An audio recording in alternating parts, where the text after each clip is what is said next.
नमस्कार दोस्तों। आज हम ऐसे इशू का बात करेंगे जो आपके दैनिक जीवन से जुड़ा हुआ है, मतलब आपके स्वास्थ्य से जुड़ा हुआ है। ये मुद्दा है, ये इशू है मसालों से रिलेटेड। मसालों से किस तरीके से रिलेटेड? जो चीज़ें आप दैनिक जीवन में रोज़ सब्जी में डाल के खाते हो, वो किस तरीके के मसाले होते हैं, वो कहाँ से आती है, उनकी मैन्युफैक्चरिंग कहाँ होती है और उनमें क्या क्या इंग्रेडिएंट्स होते हैं, वो स्वास्थ्य के लिए लाभदायक है या नहीं है, ये सब जानकारी हम इस वीडियो में आगे देखेंगे। ये इशू है एमडीएच मसालों से रिलेटेड है। हाल ही में हांगकांग फूड एसोसिएशन ने ये रिपोर्ट दी है कि इंडिया के कुछ मसाले जैसे मद्रास करी पाउडर, सांबर मसाला, फिश करी पाउडर, इनमें अत्यधिक मात्रा में इथाइलिन ऑक्साइड यूज़ में किया जा रहा है।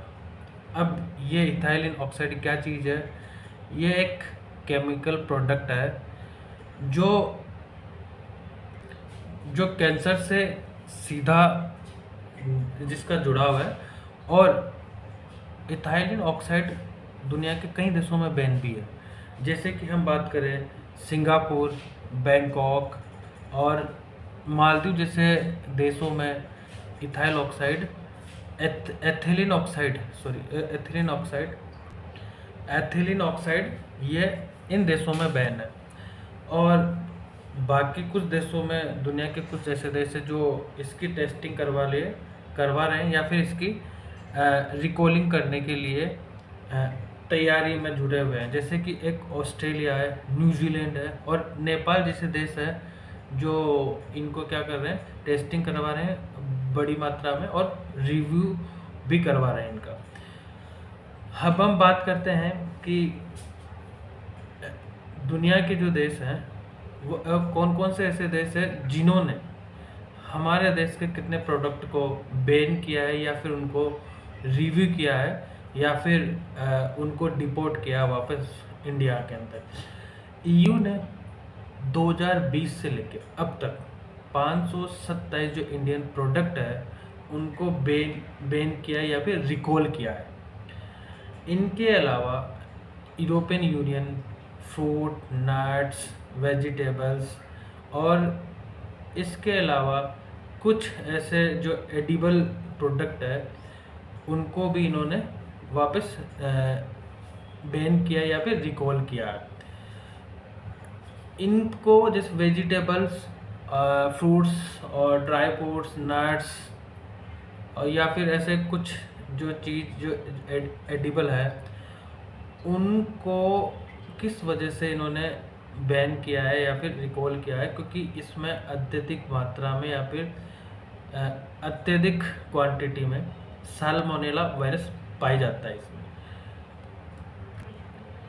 ये जो यूरोप के जो देश है जिन्होंने इंडियन प्रोडक्ट को बैन किया या फिर रिकॉल किया है, और ऐसे कुछ देश जो इसकी तैयारी में हैं, ये अपने लोगों के प्रति जागरूक है और लोगों के, अपने देशवासियों के स्वास्थ्य के प्रति जागरूक है। इस वजह से ऐसे जो हानिकारक प्रोडक्ट है उनकी टेस्टिंग करके ये उन प्रोडक्ट को बैन कर रहे हैं अपने देश में। हम बात करते हैं इंडिया की एजेंसियां इस मामले में क्या कर रही है, वो सतर्क है या नहीं है, लोगों के हेल्थ के बारे में सतर्क है या नहीं है। हम इसके बारे में विस्तृत में बात करते हैं। इंडिया में जो मसाले, जितने भी तरीके के मसाले होते हैं उनको authorization spice board of India करता है। और ये जो बोर्ड है ये आता है ministry of commerce and industry के अंडर आता है।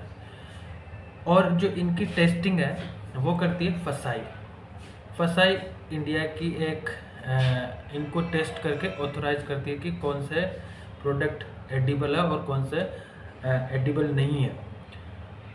और इनमें कौन कौन से पॉइजनस प्रोडक्ट है या फिर इनमें कौन कौन से वायरस का, इसकी भी टेस्टिंग फसाई खाने वाले प्रोडक्ट के बारे में करवाती है।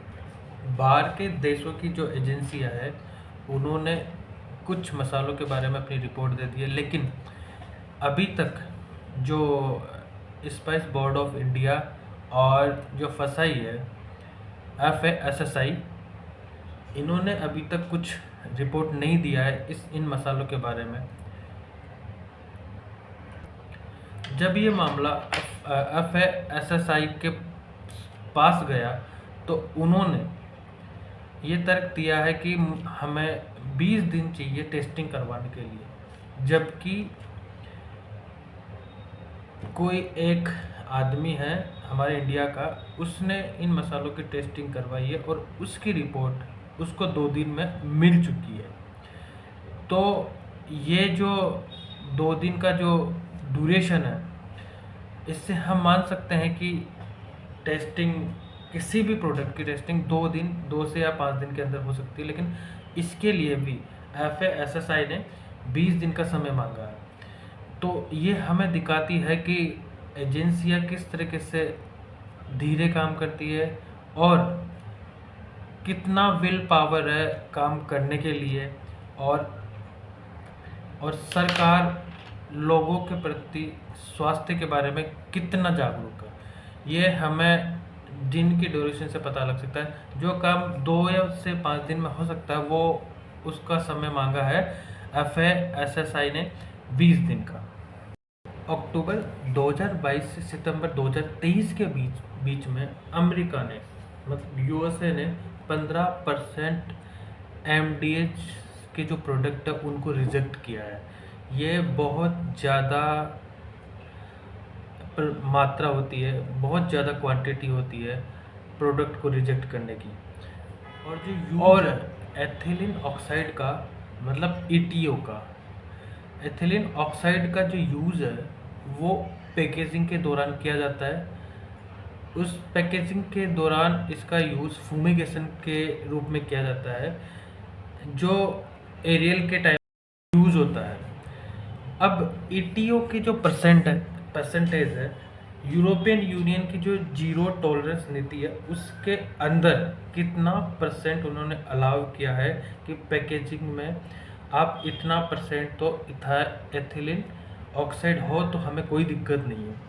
तो ये जो इसकी ETO की जो मात्रा है वो यूरोपियन यूनियन ने मैक्सिमम लिमिट रखा है 0.02 मिलीग्राम पर केजी।